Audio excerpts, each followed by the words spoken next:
एक साथ दो अलग अलग जगहों पर धमाकेदार एक्शन लिया है जिसने पूरी दुनिया को चौंका दिया। भारत अपनी रणनीति से ऐसा प्रहार करने का प्लान कर रहा है जिसने ट्रंप और शहबाज को तगड़ा झटका दे डाला है। दरअसल 10 दिसंबर को एक फोन कॉल आता है। ये फोन कॉल पीएमओ में होती है और ये फोन होता है इजराइल से, जहां बेंजामिन नेतन्याहू पीएम मोदी से इस कॉल पर बातचीत करते हैं।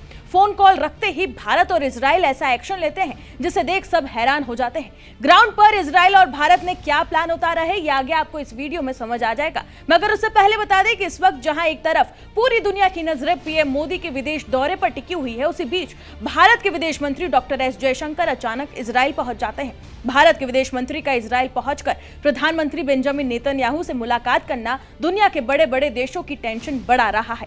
पीएम मोदी मुस्लिम देश जॉर्डन की यात्रा के बाद इथियोपिया पहुंचे और वहां से अब वो ओमान जाएंगे।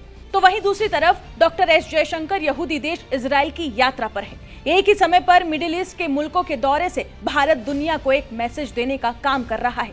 सबसे पहले बात पीएम मोदी की यात्रा से करते हैं। पीएम मोदी ने मिडिल ईस्ट के दौरे की शुरुआत जॉर्डन से की, जिसके बाद वो अफ्रीकी मुल्क इथियोपिया गए और वहां से वो ओमान पहुंचे। पीएम मोदी की इस यात्रा का मकसद मिडिल ईस्ट में रणनीतिक रिश्ते को मजबूत करना है।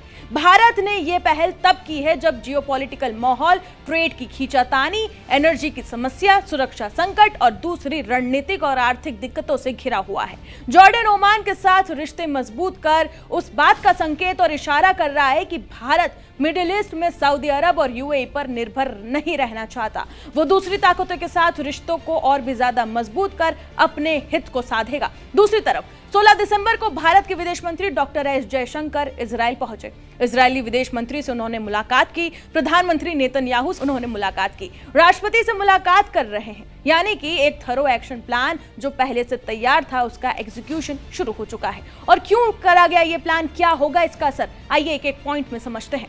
दरअसल डॉक्टर एस जयशंकर जब इजराइल पहुंचे तो वहां उन्होंने बहुत महत्वपूर्ण बयान दिया।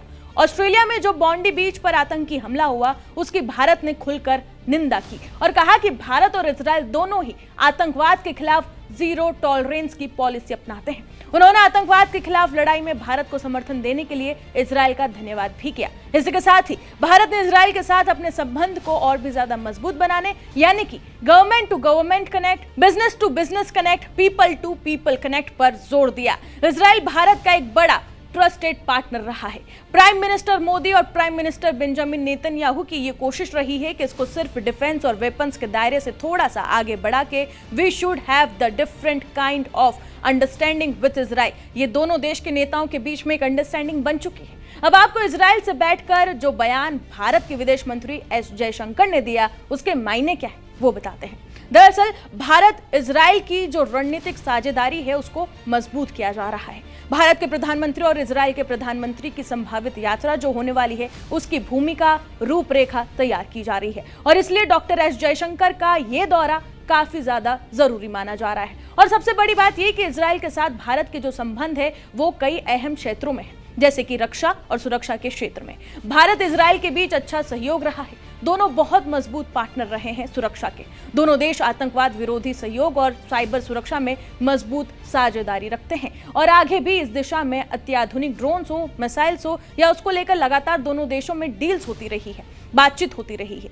फ्री ट्रेड एग्रीमेंट पर भी बातचीत की दिशा प्रगति में है। तो आगे क्या करना होगा? जब ये दोनों देश मिलेंगे तो क्या एफडीए पर साइन की जाएगी या फिर नेगोशिएशन का ऐलान हो जाएगा कि हाँ हम करेंगे, ये कमिटमेंट दिखाएंगे। इसके अलावा कृषि के क्षेत्र में भी इजराइल की भूमिका बहुत अच्छी है क्योंकि इसके पास अत्याधुनिक टेक्नोलॉजीज हैं और इसी तरीके से कृषि, डिफेंस, तमाम चीजों में भारत को बड़ा फायदा होता है। इसके अलावा कई सारे ऐसे प्रोडक्ट्स हैं जो कि I2U2 है। भारत, इजराइल, यूएई और यूएस जैसे कई ऐसे प्रोडक्ट्स हैं उसको गति मिल जाएगी। इसके अलावा मध्य पूर्व में भारत की संतुलित जो कूटनीति है वो मजबूत होगी। इजराइल के साथ और ऊर्जा सुरक्षा और भारतीय प्रवासियों के हित के लिए बहुत जरूरी हो जाता है। कुल मिलाकर भारत और इजराइल के बीच के जो संबंध है वो विश्वासों पर है। विश्वसनीयता को और भी गहरा करते हुए जब इस तरह की मुलाकात होती है तो दोनों देशों के लिए रणनीतिक रूप से काफी फायदेमंद होती है। दोनों का एक दूसरे के साथ, और सबसे बड़ी बात यह कि गाजा पीस प्लान पर भारत भी चाहता है कि फिलिस्तीन को शांति नसीब हो और यही वजह है कि इस पीस प्लान पर दोनों बातचीत करना चाह रहे हैं। और देखिए कि तमाम बैकग्राउंड है, रक्षा है, स्ट्रेटेजिक है, पार्टनरशिप है, ये तमाम चीजें हैं उसमें भी अहम हो जाता है भारत और इजराइल की साझेदारी। और जो कारोबार है ना सिर्फ वो अच्छा है बल्कि अच्छी स्थिति में आगे भी बढ़ता जा रहा है। अगर हम बात करें तो फाइनेंशियल ईयर 2024-25 की बात करें तो अप्रैल 2024 से नवंबर तक और दिसंबर 2025 तक उपलब्ध जो डेटा बताए जा रहे हैं उसमें उसके मुताबिक रक्षा को छोड़कर उसमें तकरीबन $3.6 यानी कि 3.6 से 3.75 बिलियन के आसपास हुआ है और इसमें रक्षा इंक्लूडेड नहीं है। भारत का इजराइल को निर्यात लगभग 2.14 बिलियन है और इजराइल से भारत का आयात लगभग 1.48 बिलियन है। और साल 2023-24 में जो कुल व्यापार था वो दोनों देशों के बीच में जो हुआ वो 6.53 बिलियन का था। डायमंड व्यापार को शामिल करने पर कुछ स्रोत जो हैं वो बताते हैं कि कई आंकड़े बता रहे हैं कि 5 बिलियन के आसपास भी ये आंकड़ा पहुंच जाता है। 2025 में थोड़ी कमी आई क्योंकि इजराइल कई मसलों में उलझा हुआ है और दोनों देश फिलहाल फ्री ट्रेड एग्रीमेंट पर बात कर रहे हैं, जिससे कि बढ़ावा मिलेगा कि दोनों देशों को कारोबार करने पर, साझा प्रयास करने पर, कृषि के क्षेत्र में, रक्षा के क्षेत्र में आत्मनिर्भरता भारत जो चाहता है वो इजरायली तकनीक के जरिए भी हासिल किया जा सकता है। तो वहीं एक बड़ी मुलाकात की बड़े इवेंट से पहले की बैकग्राउंड तैयारी चल रही है और जयशंकर वहां पर इजराइल में पहुंच चुके हैं, मुलाकात कर रहे हैं और एक रूपरेखा खींची जा रही है। तो वहीं आगे ये भी देखना होगा कि जब एक बड़ी घटना होगी, जब इजराइल के पीएम और भारत के पीएम फिर से मुलाकात करेंगे और दोनों की जो जुगलबंदी सामने आएगी, उस समय दुनिया किस तरीके से और जो तमाम देश है वो किस तरीके से रिएक्ट करेंगे, इस पर सभी की नजरें बनी होंगी। क्योंकि एक तरफ जहां भारत की गल्फ देशों में एक अलग तरीके से इमेज है, पीएम नरेंद्र मोदी जो जुगलबंदी यूएई के साथ दिखाते हैं, सऊदी के साथ दिखाते हैं, वैसे ही दोस्ती उनकी पुतिन के साथ भी दिखती है।